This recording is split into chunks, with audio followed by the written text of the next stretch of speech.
Welcome of XHTML and CSS। तो पिछले lecture में हमने डिव टैग के बारे में बात की थी और आज मैं एक इम्पोर्टेंट टैग के बारे में बात करना चाहता हूँ। उसका नाम है क्लास। तो बेसिकली क्लास का यूज क्या है CSS के अंदर।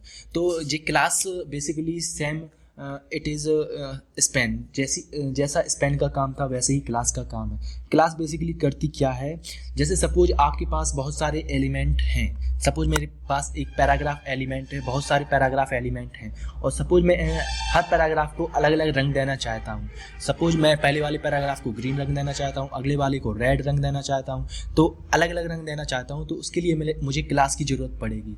अगर मैं, क्योंकि एक ही एलिमेंट है, अगर आप उसको पिछले वाले तरीके से अगर उसको कलर चेंज करना चाहते हो तो उसके लिए आपको वो एक ही टाइप का कलर चेंज होगा। सपोज आप यहाँ पे कलर चेंज करेंगे तो वो एक ही तरह से इफेक्ट करेगा। सपोज आप हर पैराग्राफ को अलग अलग रंग देना चाहते हो तो उसके लिए क्लास की ज़रूरत पड़ती है। तो बेसिकली पैराग्राफ बनाते हैं तो फिर आपको दिखाते हैं बेसिकली क्लास क्या काम करती है।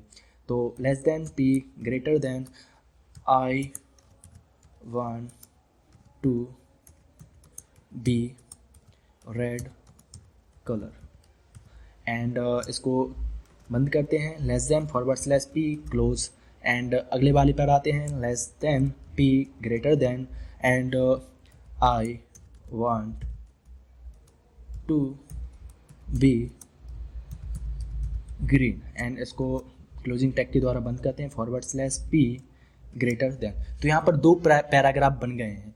तो मैं इसको ऊपर वाले को सपोज मैं रेड कलर देना चाहता हूँ, नीचे वाले को मैं ग्रीन कलर देना चाहता हूँ।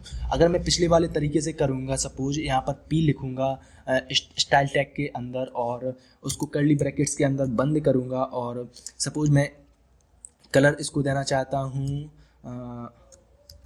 रेड देना चाहता हूँ।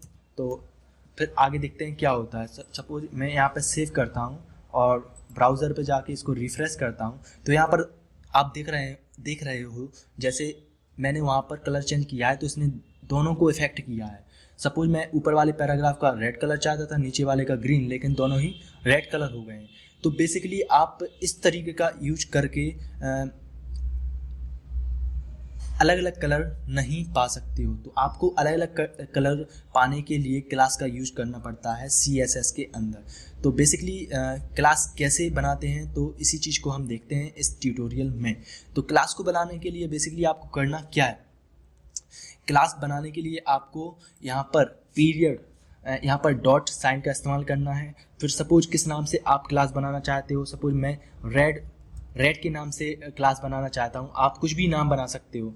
तो रेड के नाम से क्लास बनाना चाहता हूँ और उसकी प्रॉपर्टीज़ चेंज करना चाहता हूँ मैं। सपोज कलर उसको देना चाहता हूँ मैं रेड कलर देना चाहता हूँ। सपोज मैं उसको रेड एंड सेमीकोलन और एक मैं दूसरी क्लास बनाता हूँ dot and green and curly brackets के अंदर कलर में उसका रखना चाहता हूँ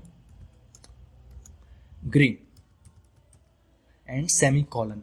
तो यहाँ पर क्या है, बेसिक जो प्रॉपर्टी है, आपको क्लास बनाने के लिए एक डॉट साइन का इस्तेमाल करना पड़ता है जो भी क्लास बना रहे हो आप CSS के अंदर। फिर आपको करना क्या है, आपको इसको पैराग्राफ पर अप्लाई करना है। सपोज मैं पहले वाले पैराग्राफ पर अप्लाई करता हूँ पहली वाली क्लास को, रेड को। मैं सपोज इस वाले पैराग्राफ को रेड कलर देना चाहता हूँ। तो इसके क्लास का यूज करने के लिए आपको बेसिकली करना क्या है, आपको यहाँ पर लिखना है क्लास और क्लास कौन सी क्लास देना चाहते हो। सपोज मैं रेड क्लास देना चाहता हूँ तो इसके लिए इक्वल टू और डबल क्वोटेशन मार्क के अंदर आपको उसका नाम लिखना है विथआउट पीरियड। तो डॉट साइन है उसका यूज नहीं करना है इसके अंदर। तो सपोज मैं रेड लिखता हूँ और डबल क्वोटेशन मार्क के अंदर बंद कर देता हूँ। अगर मैं इसको सेव करूँगा और फिर से ब्राउज़र पे जाके अगर मैं इसको रिफ्रेश करता हूँ तो पहला वाला जो है वो रेड हो गया है और दूसरे पर इफेक्ट नहीं पड़ा है उसका। तो बेसिकली आप इस तरीके से किसी भी पैराग्राफ का कलर चेंज कर सकते हो, अलग अलग पैराग्राफ को अलग अलग रंग दे सकते हो। अब दूसरे वाले को मैं रंग देता हूँ तो उसके लिए मैं क्या करना है, class equal to and double quotation mark के अंदर क्लास का नाम लिखना है ग्रीन। तो और बंद कर देना है इसको। और अगर मैं यहाँ पर सेव करता हूँ और ब्राउज़र पे जाके रिफ्रेश करूँगा यहाँ पर अगर मैं, तो यहाँ पर आप देख रहे हो कि पहला वाला जो पैराग्राफ है वो रेड हो गया है और दूसरा वाला जो पैराग्राफ है वो ग्रीन हो गया है। तो क्लास की मदद से बेसिकली आप क्या कर सकते हो, क्लास की मदद से आप किसी भी पैराग्राफ का कलर चेंज कर सकते हो।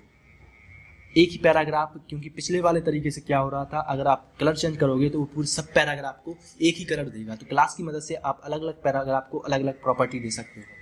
तो this is the very important tag and you remember for, जब भी आप वेबसाइट बनाएं तो इस टैग का बहुत ज़्यादा यूज होगा। डिव टैग का भी बहुत ज़्यादा यूज होता है। 100 डिव टैग यूज हो जाते हैं एक वेब पेज को बनाने के लिए। तो जब भी आप वेबसाइट बनाएं तो क्लास टैग जो रहेगा, डिव टैग रहेगा, ये बहुत ही इंपॉर्टेंट टैग रहते हैं क्लास डिज़ाइन करने के लिए। तो आज के लेक्चर के लिए बस इतना ही और मिलते हैं अगले लेक्चर में। Thank you.